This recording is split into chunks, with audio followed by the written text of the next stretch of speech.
Aku sekarang dengan hati yang kuat, aku tidak akan membiarkan orang ini lepas. Kalau bener kamu, aku nggak bisa terusin. Dia bilang gitu ke dia. Dia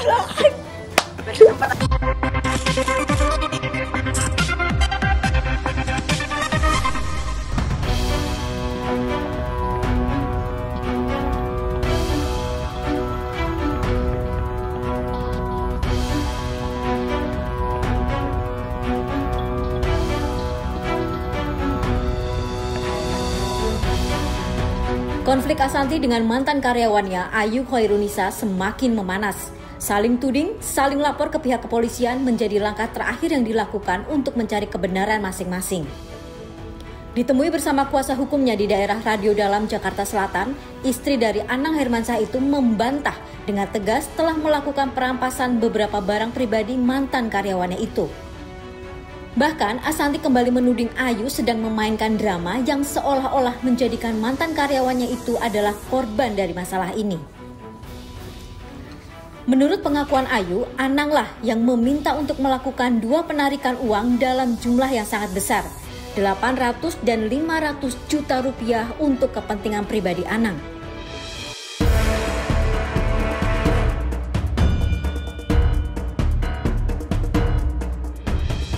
Mungkin aku mau ceritain dulu tentang kronologis bagaimana aku mengenal beliau, Mbak itu. Dulu aku lupa berapa tahun yang lalu aku dikenalkan oleh almarhum kakak iparnya yang kerja sama saya, dan almarhum kakak ipar itu baik banget gitu. Jadi pada saat minta tolong masukin si Mbak ini, aku tidak melihat background dia sekolahnya apa, dia lulusan apa. Aku memang biasa di perusahaan tuh nggak terlalu melihat hal-hal tersebut. Walaupun saya sekolah gitu ya, tapi bagi saya ya orang boleh berkesempatan untuk bisa bekerja walaupun dia cuma lulusan apa atau apa gitu ya. Dari mulai dulu saya lupa apa Pak Tony, packing ya? Packing, admin, packing, baru naik finance. Admin, baru udah megang beberapa. Itu pun dia megang finance itu baru beberapa tahun, dan bukan baru beberapa 2000 pas Covid ya? Iya, 2021 2022. Setelah orang finance yang udah lama banget itu keluar. Ya, atau orang yang udah ada ya, yang memang udah tahu biasa ngebantuin si orang finance kita yang lama gitu. Ya udah, akhirnya dia. Tapi dia nggak tahu apa-apa tentang keuangan pribadi saya. Dia nggak megang keuangan pribadi saya, tuh orangnya beda. Yang megang keuangan ke rumah saya juga beda. Dia, mbaknya itu hanya megang kerjaan-kerjaan yang pada saat Covid sebenarnya udah saya tutup beberapa, karena skincare aku kan salah satu produknya itu dari luar. Pada saat Covid nggak bisa masuk. Jadi setelah 10 kita udah dari 2010 jualan, di 2020 kita tutup. Aku pun datang ke rumahnya waktu saat kakak iparnya yang meninggal yang kerja sama aku kenal sama keluarga suaminya gitu. Jadi kedekatan anaknya pun pernah menjadi ada di videonya Arsya gitu kan, pernah. Jadi kita ya memang deket ya. Aku dari dulu memang kalau sama karyawan ya lumayan deket. Makanya ini ada yang dilapor-laporin sama beliau, ada Pak Hari sudah 15 tahun, Pak Tony udah 10 tahun, dan ya kalau Mbak Vida dan lain-lain kalian udah kenal ya. Menurut aku yang dia bahas sudah bukan ke substansi kasus, sudah bukan permasalahan yang ya Mbak ngambil aja gitu kan. Mbak di mana-mana ada bilang hilaf, ada bilang macam-macam ya kan, udah terbukti juga gitu. Dan nanti biar pihak kepolisian yang menangani ya, nggak usah kita gitu. Pada bulan Mei abis Lebaran ini lebih tepatnya, ini kasus yang pertama dulu ya, karena banyak nih laporan saya ke beliau tahun ini tahun 2025 ya Bang ya. Itu ada uang di satu rekening tiba-tiba lenyap 800 juta. Habis 800 juta, 2 bulan setelahnya 500 juta gitu. Setengah miliar ya, setengah miliar biar lebih seru dengarnya. Nah, ini saya buka di sini, sebenarnya saya nggak mau buka. Beliau menuduh bahwa yang mengambil uang tersebut adalah suami saya. Akhirnya saya berantem sama Mas Anang hari itu. Oh belum. Dia menuduh bahwa Mas Haris sama Bunda yang ngambil tuh Mas Anang uangnya katanya. Atas perintah Mas Anang. Ada selisih uang. Ada atas perintah Mas Anang. Saat itu Mas Anang masih berdarah-darah, kepalanya habis apa? Tanam rambut. Jadi begitu saya mau ngamuk, ngeliat dia berdarah-darah lagi kesakitan tuh kayak saya yang salah sih. Karena kan kita istri kadang-kadang harus tahu momen tanam rambut ya, harus tahu momen juga kan, walaupun itu uang besar ya. Saya udah bilang, Riz, saya nggak tahan ini, saya tidur sama dia nggak tahu apa-apa, tapi saya nggak mau ngomong gitu. Aku bilang, tahan dulu bun, dia bilang. Akhirnya hari kebesokannya, jadi ada 3 hari jeda. Terus aku bilang, Riz, ini yang salah siapa ya? Apa bener Mas Anang yang ngambil? Tapi Mas Anang tanda tangan Mas Anang. Mas Haris di situ bilang, Bun, Mas Anang ngapain mau ngambil uang dia sendiri, terus dipakai buat sendiri? Aku bilang, aku masih seuzon. Ya dia pengen bikin studio, dia lagi mau apa? Siapa tahu mau diam-diam dari aku gitu.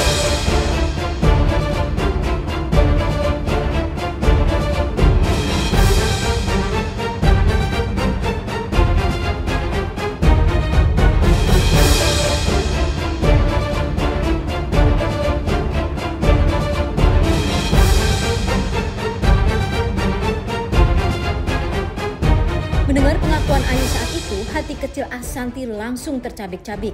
Dirinya tidak menyangka pria yang sudah menjadi suaminya selama 13 tahun itu telah mengambil uang perusahaan yang mereka bangun secara diam-diam.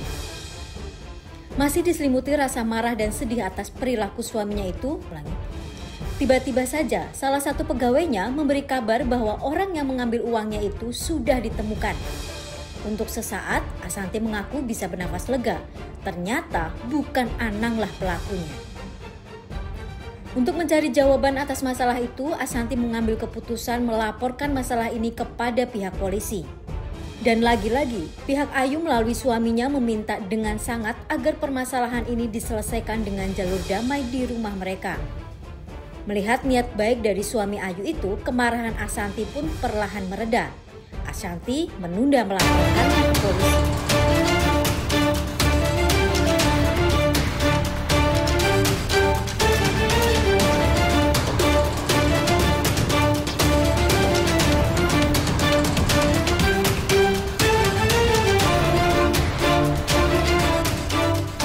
Di saat saya punya setengah kecurigaan ke suami saya sendiri dan setengah curiga ke dia, kenapa saya ada curiganya sedikit ke suami saya? Karena tidak pernah terbesit di kepala saya orang ini mampu dan berani melakukan tindakan separah itu. Tapi juga kalau nuduh suami juga ya saat itu saya bingung banget lah. Kalau memang saat itu saya seperti yang dituduhkan suka merampas atau suka main hakim sendiri, kira-kira menurut Mbak sama Mas dari ketahuan dia melakukan pemalsuan itu, saya lakukan nggak hari itu juga harusnya? Ngapain saya harus nunggu terbukti benar-benar bersalah? Saya pasti kan curiga. Ah, ini buka aja deh, cari tahu deh di alat di ininya dia gitu, cari tahu aja kalau benar dia apa enggak. Tapi tidak saya lakukan karena saya tahu hukum dan saya tahu bahwa ada asas praduga tak bersalah, belum tentu dia kan, bisa jadi juga orang lain. Hari H saya masih ngopi sama dia di Plaza Senayan. Nggak saya marahin, nggak saya omelin, nggak saya biasa aja, cuma Mbak beneran nggak sih kamu disuruh bapak? Iya bun, dengan muka polos gitu ya. Saya ya udahlah, akhirnya dari situ dari PS saya nonton konser sama sahabat saya Mariska dan Aurel. Dia pulang sama Mas Haris karena kita habis meeting. Dia pulang sama Mas Haris ke sini. Baru 2 lagu, Mas Haris telepon, Bun udah ketahuan malingnya. Untung kan Bunda nggak ngamuk ke bapak, katanya. Itu saya, Mariska sampai megang saya karena gemeter tuh, saya kayak orang mau jatuh. Aurel bilang Bunda pulang gitu. Oke, kita ke kantor depan ya Bang. Kita ke kantor depan. Beliau bilang diintimidasi oleh 10 orang. Kita udah kasih juga ke kepolisian CCTV-nya 10 orang itu. Jadi datanglah saya, Mariska sama tim-tim saya, kucuk-kucuk. Saya bilang kalian di bawah ya, saya mau naik. Jadi yang naik ke lantai 3 apa 4 itu ya? Studio. Ke lantai 3 ya? Lantai 2. Lantai 2. Yang naik ke lantai 2 itu hanya saya, disusul Mas Anang, masih perban berdarah-darah itu dari apartemen kalau dia nggak ikut nonton konser. Lalu ada Mas Haris sama Pak Tony. Sahabat saya Mariska nunggu di depan pintu. Tim saya semua ya dibawa, Mbak Vida dibawa apa, jadi nggak ada yang ngerubutin dia 10 orang tuh, tidak ada. Nah, lagi-lagi saya bilang ke dia, Mbak, kamu udah ngaku sekarang. Terus ya saya pasti bilang, kok kamu tega banget gitu.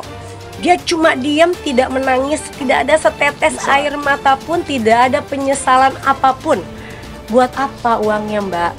Saya masih berpikiran, adakah keluarga kamu yang sakit? Karena aku belum tahu dia ada di yang lain nih, belum tahu yang rekening-rekening lain, baru yang kebukti kan satu. Biasa orang ngambil uang sebesar 500 juta itu kan bisa buat, aduh ada yang kena sakit apa, operasi apa atau apa, supaya saya masih punya hati untuk dia gitu. Buat apa ada yang sakit? Enggak. Oke, enggak. Orang tua kamu ada punya utang atau masalah? Enggak. Muka dingin gitu bisa nggak diintimidasi? Jawab aja nggak mau. Jawab aja nggak mau. Suaminya mana?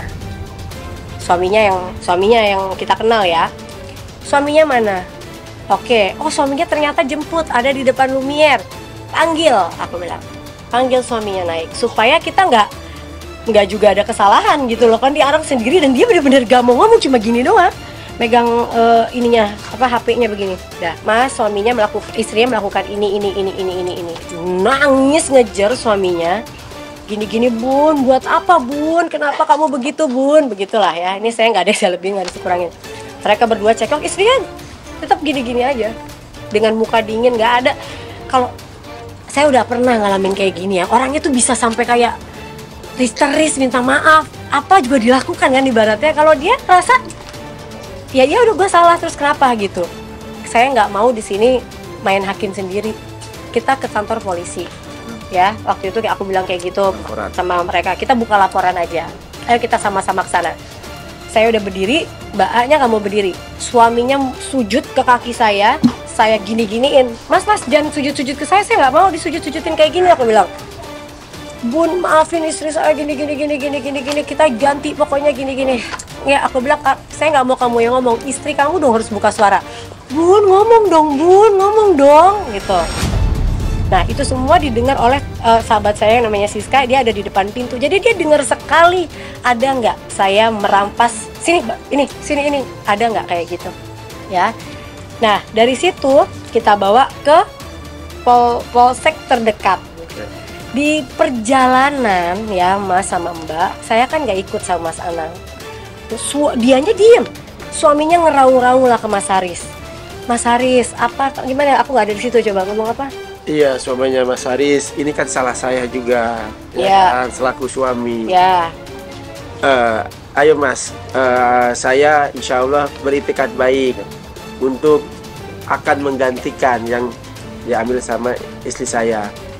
Saya punya sertifikat rumah yang ada di rumah, ya kan? Ayo Mas, jangan dilaporkan Mas.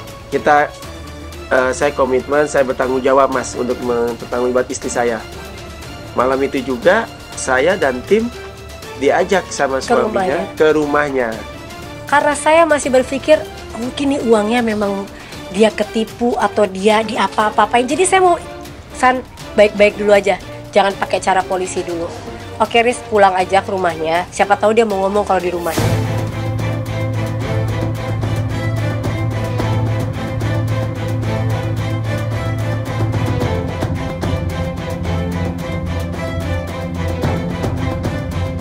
Awalnya Asanti enggan membawa masalah ini ke pihak kepolisian mengingat pihak keluarga Ayu sangat kooperatif dalam menghadapi masalah. Namun kenyataannya berkata lain. Hingga saat Ayu tak kunjung meminta maaf atas perbuatannya itu.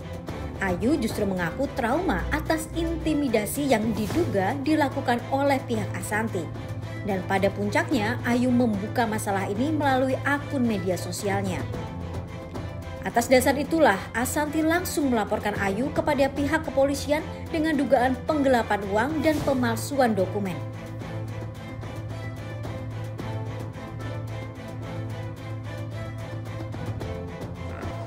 Pertemuan saya sama beliau itu cuma 2 kali. kalau dia orang benar dari Mei sampai kemarin ya, datang minta WA, telepon atau datang minta maaf, menyesali perbuatannya atau apa, nggak ada. Menyicil 1 juta aja, Bun, saya punya 1 juta nyicil. Kalau orang bener gitu, nggak ada. Tiba-tiba keluar sekarang yang katanya trauma dan tertekan. Apakah kalian melihat kondisi dia trauma dan tertekan gitu? Saya sih nggak ngelihat gitu ya. Maksudnya dia bisa senyum-senyum begitu, menurut saya ya gitulah. Oh, yang pas malam itu, pas malam pertama yang ketahuan itu, dia maaf Bun, maafin aku Bun, tapi gini, maafin aku Bun, tapi nggak lihat. Udah itu doang. Setelah besoknya nggak ada. Kita dari pihak Mas Aris sebagai pelapor dan mewakili manajemen waktu itu sudah melaporkan di Polres Tangsel. Itu Mei.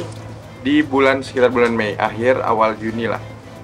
Kita mau membuktikan bahwa memang ada hal-hal yang harus ditimbang oleh polisi. Yang pertama soal pemalsuan surat. Jadi mereka yang melakukan pemalsuan surat. Makanya Mas Anang tadi itu mungkin jadi korban juga sebenarnya. Yang kedua ada penggelapan dan penggelapan dalam jabatan. Ini yang sebenarnya teman-teman media pasti sudah lihat. Kemarin ada beberapa kali saudari A ini keceplosan. Dia bilang hilaf dan lain-lain. Nah, saat ini kami menyampaikan yang terhormat pihak kepolisian pasti sudah sangat bisa objektif melihat tindak pidana yang sebenarnya nyata-nyata terjadi yang dilakukan oleh saudari Ayu ini. Bikin surat sama Ayu, dia bikin dalam kondisi tidak ada tekanan. Ada di situ dalam keadaan sadar, sehat, glowing, dan apa lagi tadi? Aduh itu Pak, maaf ya Pak. Memang yang putih glowing itu tadi. Sorry. Terus dia buat di situ dan diserahkan, tapi beberapa hari kita serahkan balik karena aku bilang, Riz, lu mau jualin rumah orang? Iya. Iya kan? Suruh dia jual sendiri aja, nanti tinggal dia kasih ke kita lah. Masa kita yang jualin, udah kita yang ditipu, kita yang repot, ya nggak mau lah. Gitu kan, memang itu benar aku ngomong gitu karena, dan Mas Aris ngambil itu semua tidak, dia bilang kan disuruh Bunda Ashanti. Itu Mbak sebelum ngomong buktinya mana? Itu pasal lagi buat kamu. Ada nggak arahan Bunda Ashanti? Aku aja nggak tahu dia ke rumahnya ngambil apa-apa. Beliau yang mereka yang menyerahkan dan meminta kita untuk tidak dilaporkan. Bagi etikat baik.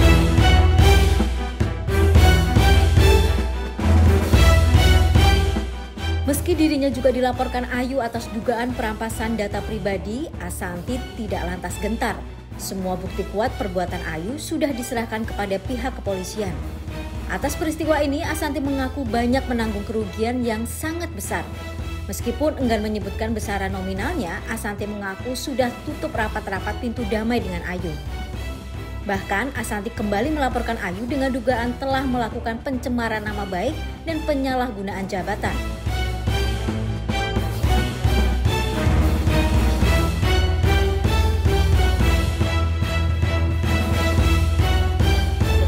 Kebalikan ya, mungkin aku itu malah sebenarnya gampang percaya sama orang kalau gak tahu ya, anak ini ya namanya kita manusia, pasti kan kita juga gak bisa menilai orang ya.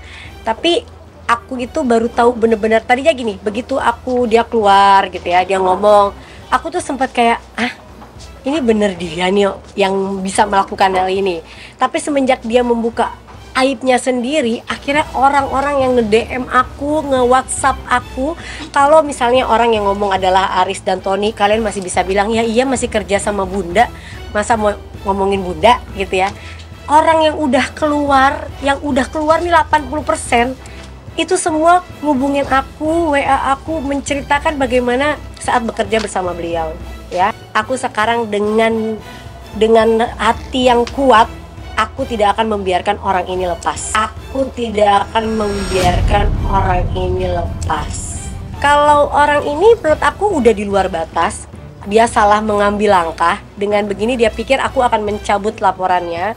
Tapi alhamdulillah ya Bang, kita malah punya banyak laporan lagi untuk beliau. Karena gini, waktu pertama kali kita laporkan di Polres Jakarta Selatan, beliau punya pengacara juga yang ada yang mendampingi tapi mundur. gitu. Mundur karena apa? Karena benar banget, Mbak Ayu, kamu udah begini, udah melakukan begini, udah begini. Kamu satu-satu solusinya adalah Musyawarah. musyawarah. Iya. Ya minta maaf. Nanti tinggal kamu bilang supaya kamu nggak ditahan, supaya Bunda cabut laporannya, kamu akan cicil seberapa atau apa, dikasih tahu begitu. Akhirnya udah mundur. Nah sekarang lah tiba-tiba dia muncul dengan keadaan yang begini. Ada Semua rekaman. ada bahwa tidak ada intimidasi dan kita kan ke rumahnya loh. Ya. Jam 3 pagi kalau dia kita diajakin. bawa ke semak-semak, terus ada 10 orang, 100 orang, boleh dibilang intimidasi. Ini kan kita ke kandangnya dia loh. Dan Aris nggak ada bawa siapa-siapa. Haris cuma datang dengan yang 3 orang dia suruh pecat itu tadi. Jadi Yang ngajak juga. yang ngajak juga suaminya. tinggal teriak. Di yang buat tadi apa 2M dipakai buat apa? Ya saya nggak tahu Mas, dia pakai buat apa. Orang dia banget nggak mau ngomong gitu kan. Tapi ya saya baru tahu nih sekarang dia pakai buat apa-apa tuh baru taunya sekarang Ada dari catatan kita ya Bu ya. ada ya baru ada lah. Jangan dong, Ah? buat. Jangan, nggak boleh. Saya nggak mau Nah tadi dia kan itu 2M itu saya nggak tahu dia buat apa. Yang jelas saya punya buktinya tuh kuat, saksinya kuat, buktinya kuat. Makanya saya nggak mau preskon tadinya gitu karena Betul. saya beberapa kali punya masalah buat yang mau nggak saya viralin kayak gini, nggak pernah lah dia. Aku tuh tadinya menjaga anak-anaknya ya kan, terus aku juga masih menunggu nih orang akan kayak gimana ya atau apa.